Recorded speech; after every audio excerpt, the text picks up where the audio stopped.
Joe Williams. That's right, it's your boy. Coming at you on a Thursday, as I always love to do, because Thursday's my favorite day of the week. Why? Well, I was born on a Thursday, 11:47 a.m. Woo! So happy to be back amongst you all on this beautiful Thursday. I can't say it enough. I'm just so happy to be amongst you all on this here Thursday. It's a special Thursday for a lot of reasons. I was born on a Thursday. Um, and I'm just so happy. I'm glad you all got to see a lot of me this past week. We out here because trying to stay in the house because I'm cheap, and that's how that works. That's literally how that works. Um, but at any rate, thank you. Welcome to the show. Haven't been here before. I'm Joe. I am a lawyer. Yeah, I'm a lawyer. I'm wearing glasses. I got on a smartwatch, which apparently has cases and stuff in it. It's definitely not pixelated Game Boy Color or anything like that. But before I get into me, let's talk a little bit about you. How are you today? You good? Changing weather, is that kind of bothering you? I hate that for you. I really do. But you'll be fine. A matter of fact, I think I'm gonna come see you. I think I'm gonna come see you, and I'm gonna make you feel a little bit better. But because that's what I'm good at, making you feel just a little bit better than you did before. Woo! So let's get into it. This is a very special episode. This is different. We're gonna jump right into it because this is a big case. We're gonna jump right into it. Again, random people that I don't know, new people, all that type of stuff, man. Appreciate y'all being here, all of that. But today we going to court. We're going to court. Why are we going to court? We are going to court due to the Idaho 4. Now, Idaho 4, this is a murder case that took place at Idaho on the campus or off campus of Idaho University. Happened in a house about two or three story house, something like that.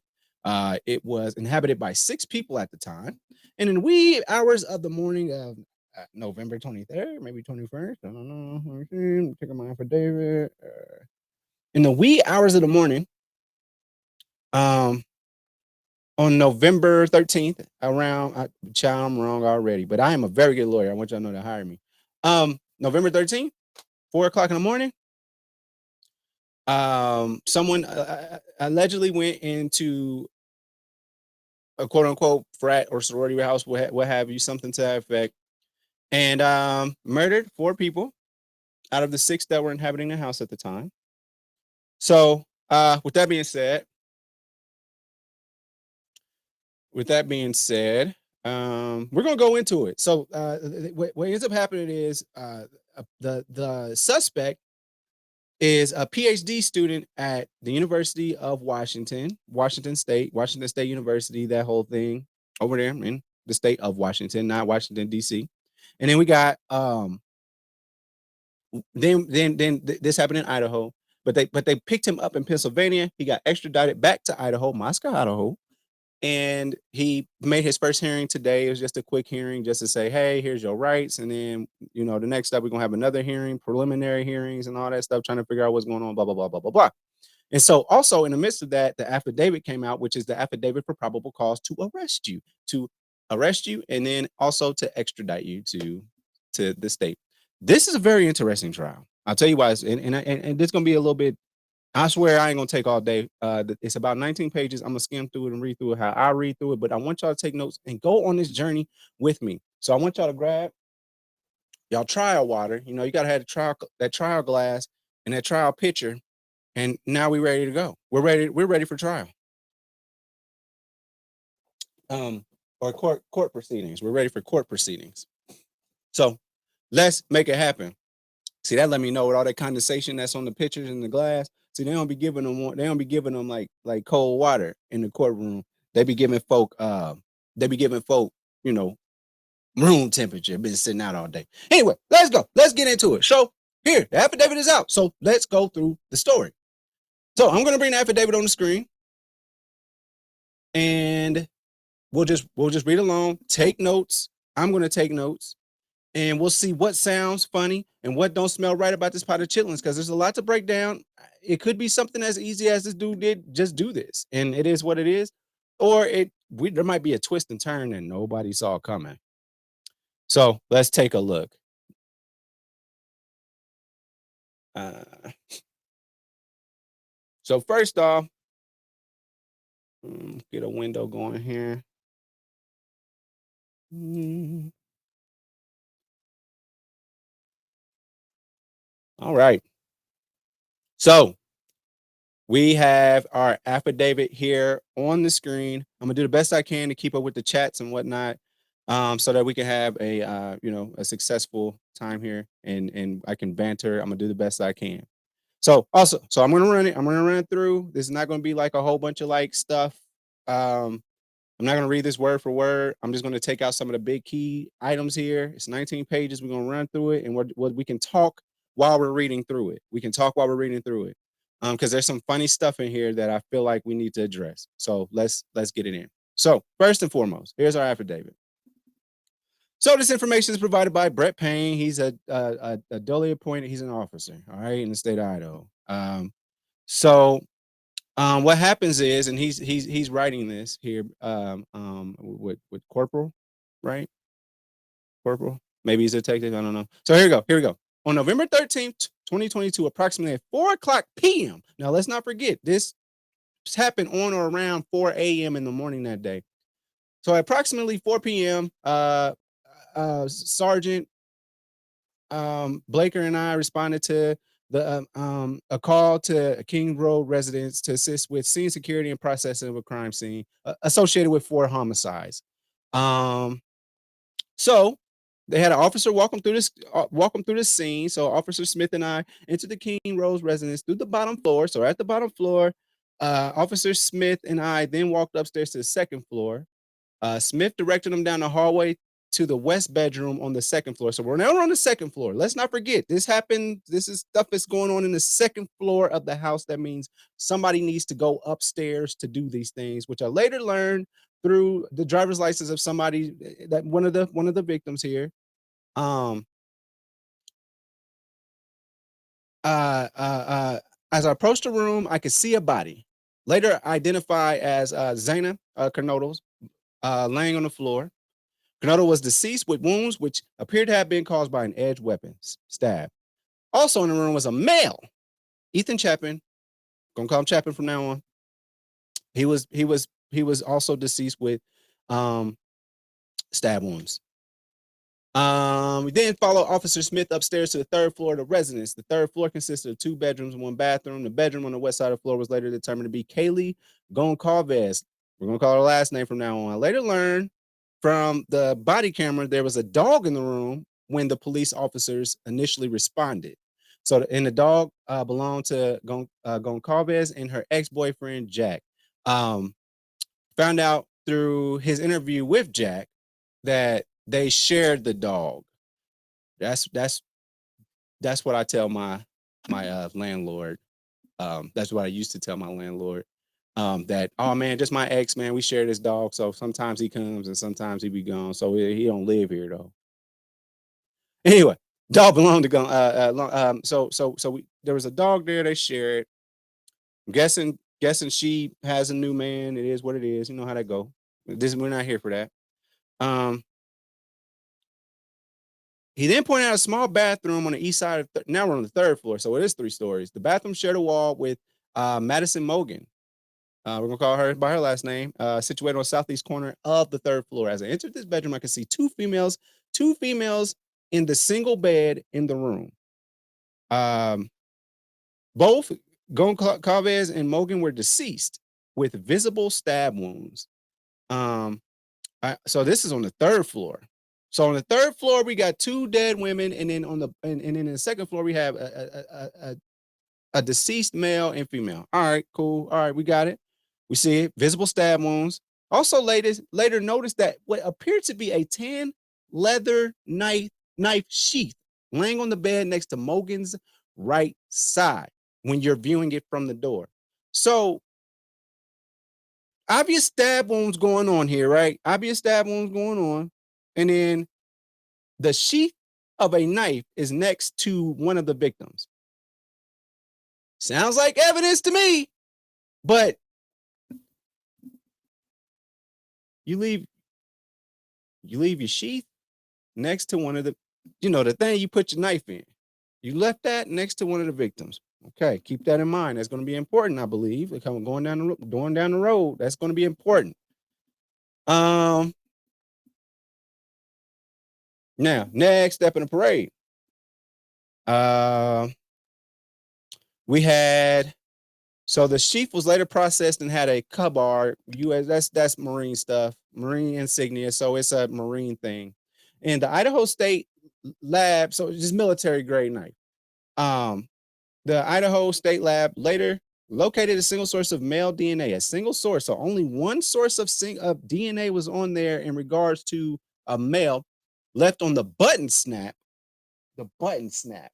So like the button snap is one piece of male DNA. As part of the investigation, numerous interviews were conducted by FBI and a lot of people. 2 interviews included some people, and then the BF and DM.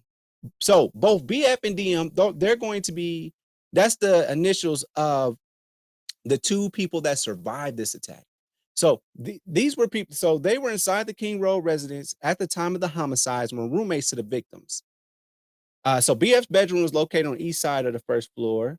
And based on numerous interviews conducted by everybody, we've learned the following. So on the evening of November 12th, Chapin and Kernodle are seen by BF at the Sigma Chi house at the University of Idaho campus.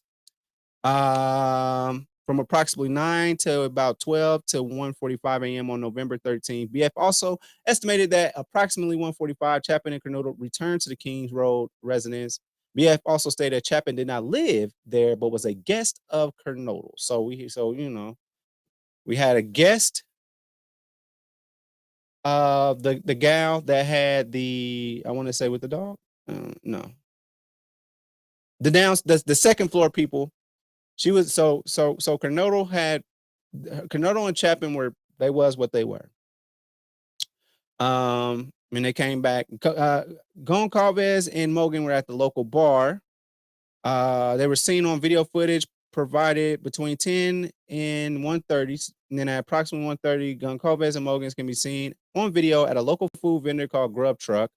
Grub Truck live streams video from their food truck on the streaming platform. So this is going on Twitch, so people can see what's going on. Law enforcement grabbed that. A private party reported that he provided a ride to Goncalves and Mogan at 1:56 from downtown Moscow back to the crib. So DM and BF both made statements during interviews that indicated occupants of the Kings Road resident home by 2:00 and asleep or at least in their rooms by 4. This is with the exception of Kernodle, who received a DoorDash order around 4:00. Law enforcement identified the DoorDash delivery driver who reported this information. DM stated she originally went to sleep in her bedroom, and DM stated that she was woken up approximately at 4 a.m. Let's not forget that correlation. This person that made the report, he got there at 4 p.m. and she was awoken approximately around 4 a.m. by what she stated sounded like Goncalves playing with her dog in one of the upstairs bedrooms, which were located on the 3rd floor. So on the 3rd floor, playing with the dog. So she can hear this person that's on the 1st floor. She can hear somebody on the 3rd floor playing with the dog at 4:00 in the morning. All right, are y'all with me? Let me double check. Are y'all with me? Okay. So a short time later, DM said she heard who she thought was Goncalves say something to the effect of, "There's someone here." A review of records obtained from a forensic download of Kernodle's phone showed this could have also been Kernodle as her cellular phone. She was likely awake and using the TikTok app at approximately 4:12. Now, Kernodle, I believe, was the up. Hold on, Goncalves. Hold on, we'll get it together. DM stated she looked out her bedroom but didn't see anything when she heard the comment about someone being in the house. She opened her door a second time, and when she heard what she thought was crying coming from Kernodle's room, DM then said she heard a male voice say something to the effect of, "It's okay, I'm going to help you." So at approximately 4:17 a.m., a security camera located over there, like around in the neighborhood, picked up a distorted audio of what sounded like voices or a whimper, followed by a loud thud. This is at 4:17. Now, a lot of this stuff is the girl was on TikTok around, so 4:17. Security camera located. Picked up distorted audio of what sounded like voices of a whimper, followed by a loud thud. A dog can also be heard barking numerous times, starting at 4:17 a.m. So, okay. So about 5-6 minute interval here. Security camera is less than 50 feet from the wall of Kernodle's bedroom. DM stated she opened her door for the third time after she had heard the crying and saw a figure clad in black clothing. So one of the survivors opened the door around 4:17-ish, something to that effect. Stated she opened the door for the third time after she heard the crying and saw a figure clad in black clothing in a mask that covers the person's mouth and nose, like what we've been wearing for COVID, walking towards her. She described the figure as about 5'10" or taller, male, not very muscular, but athletically built with bushy eyebrows. The male walked past DM as she stood in a frozen shock pose. The male walked towards the backsliding door. DM locked herself in her room after seeing the male. DM did not state that she recognized the male. This leads investigators to believe that the murderer had left the scene at that time. So this is like 4:17, 4:18. So law enforcement and suspect video and all that video of suspect video as described below leads investigators to believe the homicides occurred between 4 a.m. and 4:25 a.m. So from 4 a.m. to 4 p.m. is, think of that timeline here. 4 a.m. to 4:25, 4:27, something to the effect. There's some shit going on. And then there's 4 p.m. when this officer arrives. Why did he arrive so late? What happened? Who called the police? Let's see what's going on. Let's keep on reading. So the crime scene investigators found a shoe print. And looks like hold on. Presumptive test, then a protein stain that detects the presence of cellular material. The detected shoe print showed a diamond-shaped pattern, which is similar to Vans. The sole on some Vans shoes just outside the door of DM's bedroom, located on the second floor. This is consistent with DM's statement regarding the suspect's path of travel. So, okay, so they were wearing Vans. As part of the investigation, extensive search, commonly referred to in law enforcement as a video canvas, was conducted surrounding neighborhoods, looking for anybody that got cameras to locate suspects or a vehicle. This resulted in a collection of numerous surveillance videos in the area from both residential and business addresses. We reviewed them, and a review of the camera footage indicated that a white sedan was observed traveling westbound around 3:26 a.m. Then they saw it on 3:28, and it would appear that the vehicle was not displaying a front license plate. Review the footage from multiple videos. Pretty much says that it passed by that residence 3 times. Based off of my experience as a patrol officer, this is a residential neighborhood with very limited number of vehicles that travel in the area during the early morning hours. Upon review of the video, there are only a few cars that enter and exit this area during this time frame. So cool. I can be seen entering the area a 4th time at approximately 4:04. It can be seen driving eastbound on King Road, stopping and turning around in front of, and then driving back on King Road. Then suspect vehicles in front of the King Road residence, it appeared to unsuccessfully attempt to park or turn around in the road. The vehicle then continued to the intersection, and then where it can be seen completing a 3-point turn and then driving eastbound again. Vehicles next seen departing the area at 4:20 a.m. at a high rate of speed. Vehicles next observed traveling southbound. Based on my knowledge of the area, camera footage does not show. I believe that the vehicle exited the neighborhood, is at the southern edge of Moscow and proceeds to Whitman. Eventually, road leads. Okay, it's telling us the path. Approximately 10 miles from Idaho, and law enforcement officers provided video footage of the suspect vehicle that regularly utilize surveillance footage to identify the year, make, and model of an unknown vehicle that is observed by one or more cameras. Examiner with 35 years of experience, 12 with the FBI, specific training, identifies he's good at knowing what cars are. After reviewing the numerous observations, of the vehicle. They observed it was a 2011 through 2013 Hyundai Elantra. They said it could also be 11 through 2016. Damn, damn Hyundai, y'all gotta get better year to year. It's like, what is this, Madden? Y'all just gonna copy and paste the same car. Investigators were given access to the video footage from on the Washington State University campus in Washington.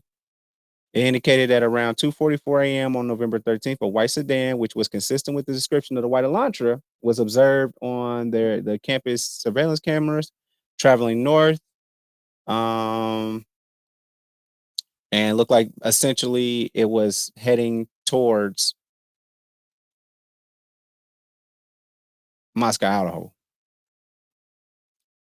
Pullman was provided the same FBI forensics examiner around at approximately 5:25 a.m. Was consistent. Was observed on 5 cameras in Washington on the campus. The first camera that recorded the white sedan was located at a place. The white sedan was observed traveling northbound on Johnson Road. Some more places that they caught this car. They have this car. This apparently is showing his path of travel, I guess. Also, white Elantra seen leaving, and then that's some road. White Elantra seen returning to campus, so I guess that's the path he took. So on November 25th, they said, keep a lookout for white Elantras.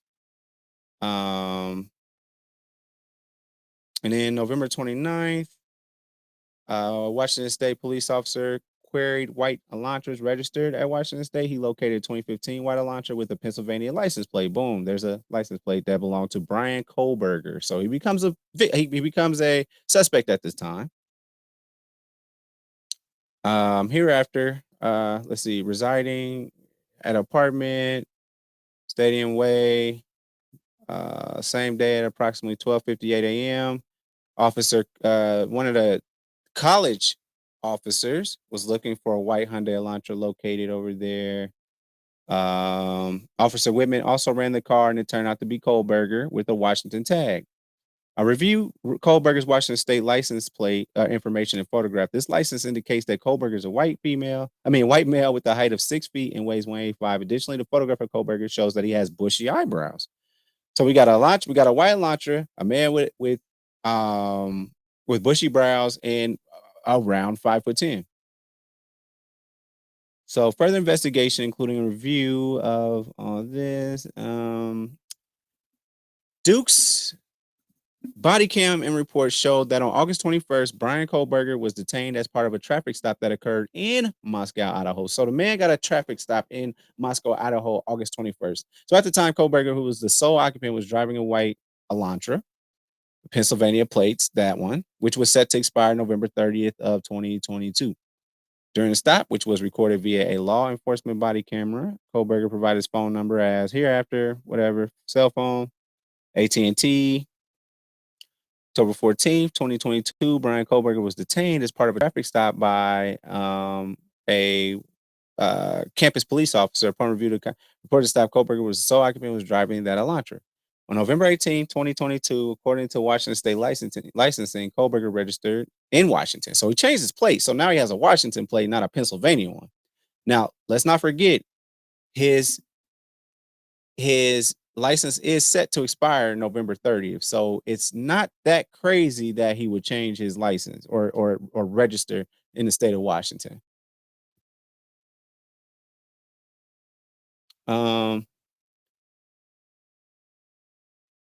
Prior to this time, the Elantra was registered in Pennsylvania, which does not require a front license plate to be displayed. This was learned through communication with a Pennsylvania officer who is currently certified in the state of Pennsylvania. So based on my own experience, I know that Idaho and Washington require front and back license plates to be displayed. Investigators believe that Kohberger is still driving the white Elantra. Then he made it to Hancock County on December 15th and got pulled over at approximately 2:26. And then he got pulled over another time too. And yeah.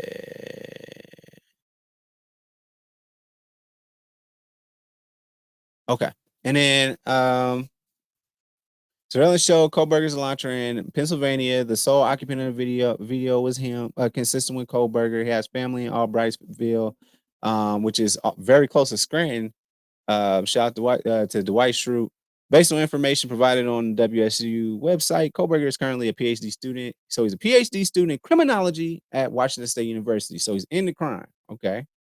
Pursuant to records provided by a member of the interview panel for Pullman Police Department, we learned that Kohberger's past education included undergraduate degrees in psychology. Okay. He's got an undergraduate degree in psychology, cloud-based forensics. Basically, everything that we do on the internet goes into this thing. And it's like, how does it work?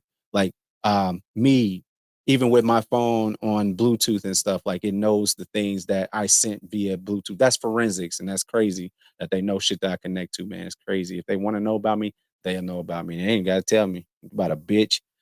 Um. Anyway. Um. These records also show Kohberger wrote an essay when he applied for an internship with the police department in the fall of 2022. Kohberger wrote in his essay, "Yeah, interest in assisting rural law enforcement agencies with how to better collect and analyze technological data in public safety operations." So essentially, his goal was to help small towns and stuff like that better, basically provide them with technology as if he's an alien sent from the heavens to make Earth a better place. But instead, he's just trying to make he just wants to make Royerton, or I don't know, Noble Tucky, a little bit better than it was yesterday. Anyway, um, let's see. So also he posted a Reddit survey, which can be found by an open source. You can literally look this up right now.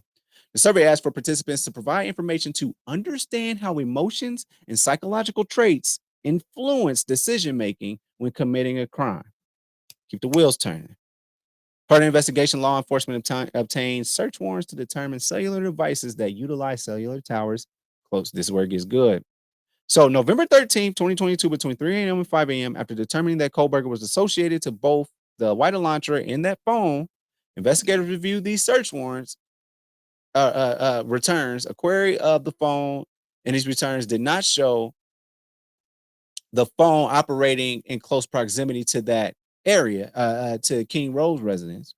So, based on my training experience in conversation with law enforcement officers that specialize in utilization of cellular telephone records as part of investigations, individuals can either leave their cellular telephone at a different location before committing a crime or turn their cell phone off prior to going to the location to commit a crime. This is done by subjects in an effort to avoid alerting law enforcement that cellular device associated with them was in a particular area where a crime is committed. I also know that, keep that in mind. Keep that in mind. I also know that, so right now we know that his phone did not ping off of anything near the crime scene, which would not which would implicate that he was not, just from looking at it. And based off of the phone and where it pinged, it would say that he was never there based off of just that cell phone data. But let's keep reading. Uh so this is so I also know that on numerous occasions, subjects will surveil an area where they intend to commit a crime prior to the date of the offense. Depending on circumstances, this could be done a few days before or for several months prior to the commission of a crime. During these types of surveillance, it is possible that an individual will not leave their cell phone cell phone at a separate location or turn it off since they do not plan to commit the crime on that particular day. So, on December 23rd, he was applied for and granted a search warrant for historical phone records between November 12th and November 14th from AT&T. On December 20th, pursuant to the search warrant, received records for the phone. The records indicated that the phone number is subscribed to Bryan Kohberger. Address in Pennsylvania. Account has been open since June 23rd of 2022. Records include historical cell location. After receiving this information, consulted with FBI. Cell phone team came through. Probably some of y'all girlfriends out there. It's just probably just a whole bunch of girls that just came over and checked that man's phone. Um, consulted a lot of people, and he was able to determine estimated locations for this phone.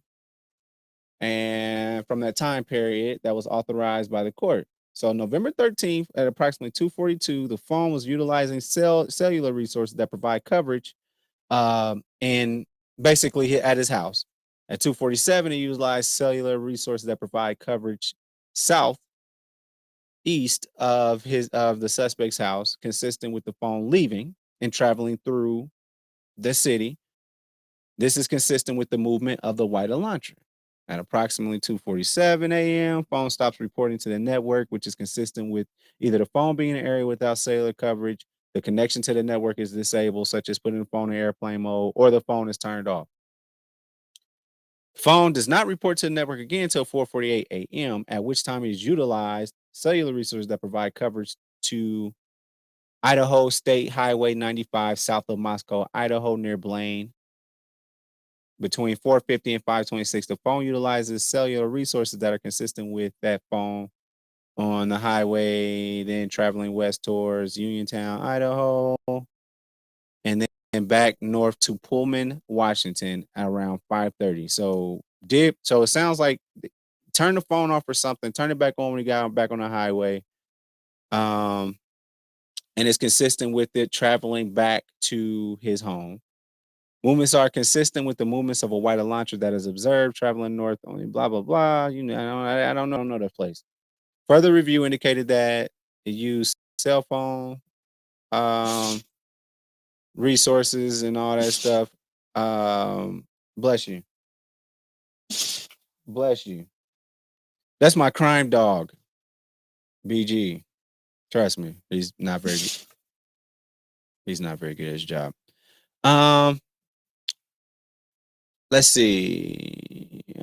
He's utilizing stuff that actually he actually went back to the scene of the crime around 9:32 in the morning. So this happened between 4 a.m. and 4. This happened between 4 a.m. and then he comes back around 4 a.m. and 4:25 a.m. and then he comes back. You can get out, please, sir. And gotta get him some medicine. Go ahead, get out, buddy. Go ahead and solve a crime. Thank you. Um, so let's see here. So sorry, let's lost track of thought. So 4 a.m. in the morning and 4:25 is when the murder occurred. He drives back to the crib, and it looks like his phone is catching coverage again around 9 o'clock. Um, by the scene of the crime. Below is a depiction, not to scale, of the possible route taken based off of cellular site location. So this is just looks like that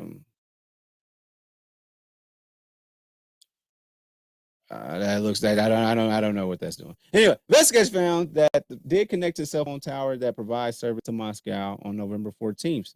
But investigators did not believe that the phone was in Moscow on that date. The phone has not connected to any towers that provide service to Moscow since November 14th.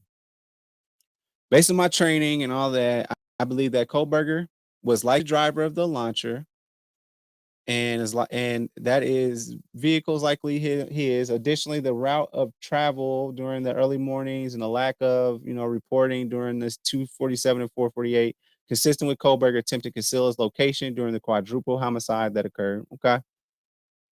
December 23rd, granted a search warrant for Kohberger's historical prospective location information. Yeah, I don't know what that is. Was in contact with any of the victims' associates before or after alleged offense, any location that may contain evidence of the murders that occurred, the location of the white Elantra registers to Kohberger, as well as the location of Kohberger. On December 23rd, received historical records for AT&T, all that stuff.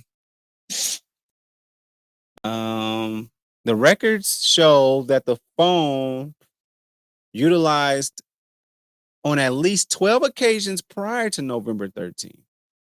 All of these occasions, except for one, occurred in the late evening and early morning hours of their respective days. It's giving I'm stalking you.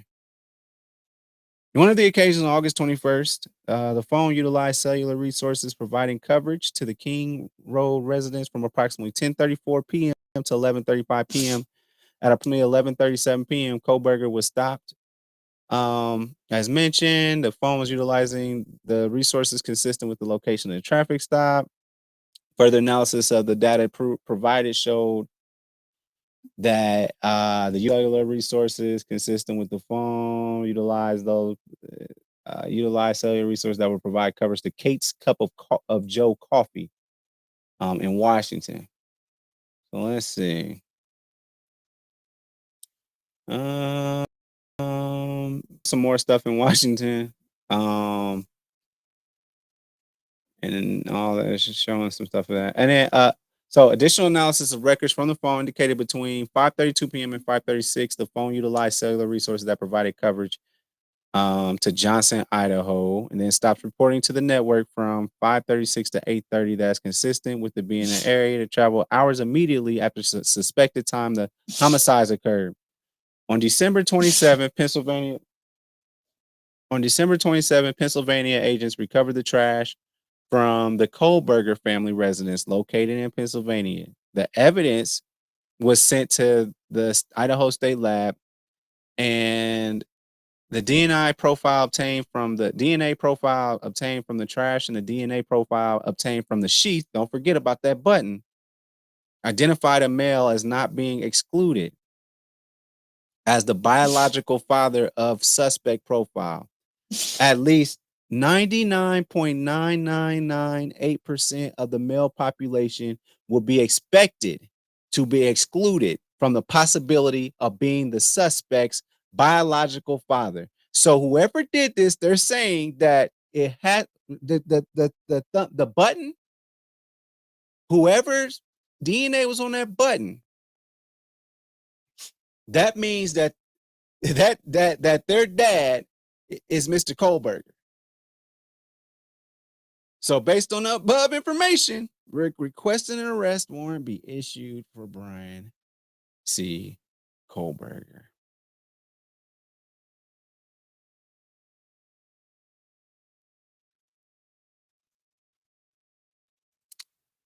And that's it. That's the T. That's the Kohberger situation. So from what it sounds like to me, whatever was going on with that cell phone, it was stalking that residence. It was stalking that residence for prior to this. I mean, the phone got turned off. It was pinging around the area. It's been pinged in that area before. He's super into crime, so much so that he PhD student behind it. I'm trying to figure out what's up with the sheath. I'm trying to understand the phone aspect of it. I'm trying to understand him going to school for this kind of thing, forensics and all that type of stuff. What are they teaching at DeSales University and University of Washington or Washington State University? What's going on? What are y'all putting out? What kind of lawyers or law people are y'all putting out here? Because if he did do it, this is the most obvious case I've ever seen in my life. And if he didn't, this might be the most brilliant thing I've ever seen in my life. So I mean, we're gonna keep our eyes on it. But keep this in mind: when he got taken into custody, the first question he asked was anyone else arrested? Is that a plot? Is that a ploy to make them look for other suspects? Is he really trying to feint? What's going on? So we're gonna keep on watching. We'll keep an eye on this. The next proceeding is on January 12th, where just not even initial hearing, but just some preliminary stuff and all that, trying to figure out what they're gonna do. He's got a lawyer now, and they gotta go through a whole shit ton of evidence at this point and try and figure out a way to displace him. And he's got to figure out what he's going to tell his lawyer to get what can he give his lawyer to try and help them beat this case, whatever it is. But just know he's facing up to death or life behind bars. That's the maximum charges here: death or life behind bars. So there you have it.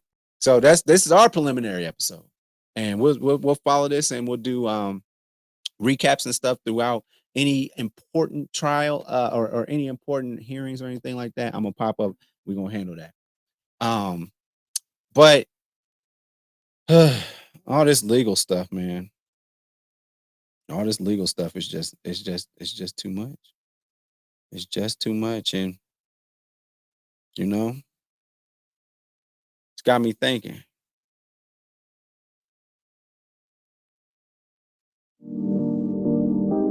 Now, ladies, if you're looking for somebody that's gonna ping,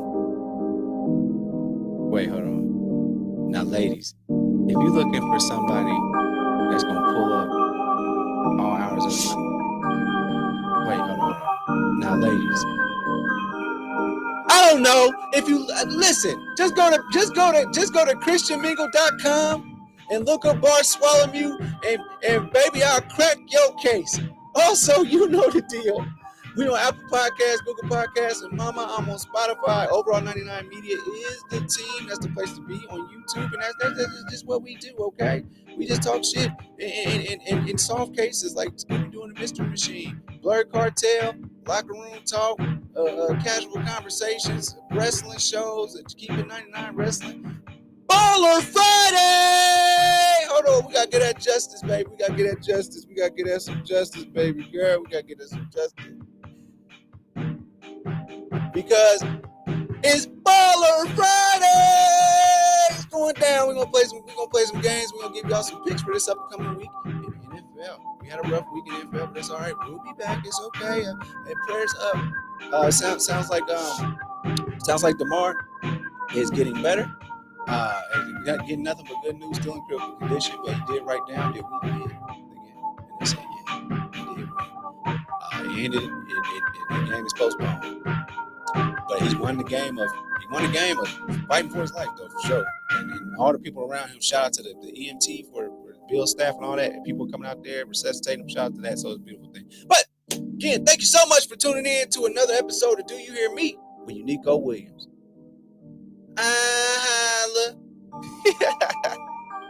Thanks for watching. Make sure you follow me on all my social media platforms. Don't forget, every Thursday, the full podcast is on Apple Podcasts, Google Podcasts, and Mama, I'm on Spotify. Overall 99 ENT bring you videos from Friday all the way to Friday. So be sure to like and subscribe to the channel. We appreciate it. Again, thank you so much.